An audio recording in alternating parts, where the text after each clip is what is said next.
নমস্কার, আশা করি সবাই ভালো আছো। তো আজকের জিকে ক্লাস আবার শুরু করছি।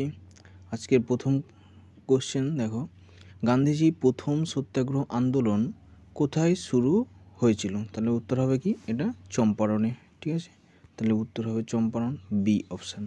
পরের প্রশ্ন দেখো, বিশ্ব জনসংখ্যা দিবস কবে পালন করা হয়? এটা উত্তর হবে 11ই জুলাই, তাহলে অপশান সি। তারপরে পরের প্রশ্ন দেখো, যে বিশ্বের সবচেয়ে ব্যস্ত বাণিজ্যিক নদী কোনটি? এটা উত্তর হবে কি? রাইন নদী। ঠিক আছে, তাহলে অপশান ডি। দেখো আজকে 15 থেকে শুরু করেছি, তার মানে হচ্ছে এর আগের দিন আমরা 15টা কোশ্চেন করেছিলাম। ঠিক আছে, তো 15টা কোশ্চেন বাকি ছিল, তাই আমি 15 থেকে এখানে করেছি। আচ্ছা, আর চ্যানেলটা একটু সবাই সাবস্ক্রাইব করে দিও, আর নতুন নতুন বন্ধুদের কাছে একটু শেয়ার করিও। ঠিক আছে, পরের প্রশ্ন দেখো, মহাত্মা গান্ধী ভারত ছাড়ো আন্দোলন কবে শুরু করেছিলেন? তাহলে ভারত ছাড়ো আন্দোলন কবে? সেটা হচ্ছে 1942, অপশান এ। পরের প্রশ্ন হচ্ছে, রামায়ণে অনুবাদ ফার্সি ভাষায় কে করেছিল? এটা উত্তর হবে কি? বদায়নী, তাহলে অপশান ডি। পরের প্রশ্ন, বিহারে দুঃখ কোন নদীকে বলা হয়? এটা হচ্ছে কোসি নদী, অপশান বি। তারপরে দেখো 21 নম্বর প্রশ্ন হচ্ছে যে শিবসমুদ্রম জলপ্রপাত কোন নদীর তীরে অবস্থিত? শিবসমুদ্রম জলপ্রপাত কোথায়? কাবেরী নদীতে অবস্থিত। আচ্ছা, তোমরা কমেন্ট করে জানাও শিবসমুদ্রম জলপ্রপাত কোন রাজ্যে অবস্থিত। ঠিক আছে, আচ্ছা পরের প্রশ্ন দেখো 22 নম্বর, চন্দ্রযান 3 মিশনের ল্যান্ডারের নাম কী ছিল? তাহলে আমরা সবাই জানি ল্যান্ডারের নাম কী ছিল? বিক্রম, তাই না? বিক্রম ল্যান্ডার ছিল। আচ্ছা, তারপরের প্রশ্ন হচ্ছে ওজোন গ্যাসের বর্ণ কী ধরনের? ওজোন গ্যাসের বর্ণ কেমন, মানে ওজোন গ্যাসের রং কেমন? ঠিক আছে, ওজোন গ্যাস কেমন হয়? হালকা নীল। তাহলে এটা মনে রাখবে সবাই। হ্যাঁ, আর ওজোন গ্যাসের গন্ধ কেমন হয়? আষ্টে। ঠিক আছে, আষ্টে মানে মাছের আঁশের গন্ধ যেমন সেরকম। যাই হোক, চলো পরের কোশ্চেন দেখি। আর চ্যানেলটা অবশ্যই সবাই সাবস্ক্রাইব করে নাও, আর নতুন নতুন বন্ধুদের কাছে একটু শেয়ার করে দিও, আর লাইক করো। ঠিক আছে, আচ্ছা পরের প্রশ্ন দেখো, ওজোন স্তরে ঘনত্ব মাপা হয় কোন এককে?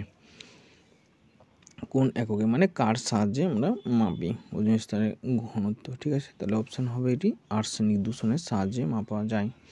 আচ্ছা, তারপরে হচ্ছে রামচরিত গ্রন্থ কে রচনা করেছে? তাহলে রামচরিতের রচয়িতাকে সন্ধ্যাকর নন্দী। ঠিক আছে, আচ্ছা রামচরিত মানস যদি বলতো তাহলে উত্তর হতো কিন্তু তুলসীদাস। ঠিক আছে, এখানে রামচরিত বলেছে তাই উত্তর হবে সন্ধ্যাকর নন্দী। পরের প্রশ্ন হচ্ছে 26 নম্বর, যোদ্ধা পেশোয়া নামে কে পরিচিত ছিলেন? তাহলে পেশোয়া আমরা পড়েছি কি প্রথম বাজিরাও। ঠিক আছে, পেশোয়া কথার অর্থ কি? প্রধানমন্ত্রী। ঠিক আছে, তো এই মারাঠা রাজ্যের এই সব নামগুলো ছিল, তো প্রধানমন্ত্রীকে ওদের পেশোয়া বলা হতো। ঠিক আছে, আচ্ছা তো পরের প্রশ্ন হচ্ছে বীরভূম জেলার সদর দপ্তর কোথায়? তাহলে বীরভূম থেকে যদি কেউ থাকো তাহলে একটু কমেন্ট করে দিও তোমরা। আচ্ছা, তাহলে বীরভূম জেলার হচ্ছে কি আমরা সিউড়ি জানি সবাই। পরের প্রশ্ন হচ্ছে অম্লবৃষ্টি হয় প্রধানত কোন গ্যাসের কারণে? অম্লবৃষ্টি, দেখো অম্লবৃষ্টি মানে হচ্ছে কি যে বৃষ্টিটা হয় সেই বৃষ্টিটা একটু মধ্যে অ্যাসিড মেশানো থাকে। ঠিক আছে, এটা ক্ষতিকারক কিন্তু। হ্যাঁ, তো এখানে প্রধান ইনগ্রেডিয়েন্ট কি? এটা হচ্ছে সালফার ডাইঅক্সাইড। এই সালফার ডাইঅক্সাইড ছাড়াও আরও থাকে অনেক কিছুই, কার্বন ডাইঅক্সাইডও মিশে থাকে কিছুটা, তো সালফার ডাইঅক্সাইডই মেন ইনগ্রেডিয়েন্ট। ঠিক আছে, পরের প্রশ্ন হচ্ছে ব্যারোমিটার পারদের উত্থান কি নির্দেশ করে? ব্যারোমিটার পারদের উত্থান কি নির্দেশ করে? এটা হচ্ছে ভালো আবহাওয়া হবে। ঠিক আছে, মানে ব্যারোমিটারের সাহায্যে আমরা আবহাওয়া নির্ণয় করতে পারি যে আবহাওয়াটা কেমন হবে।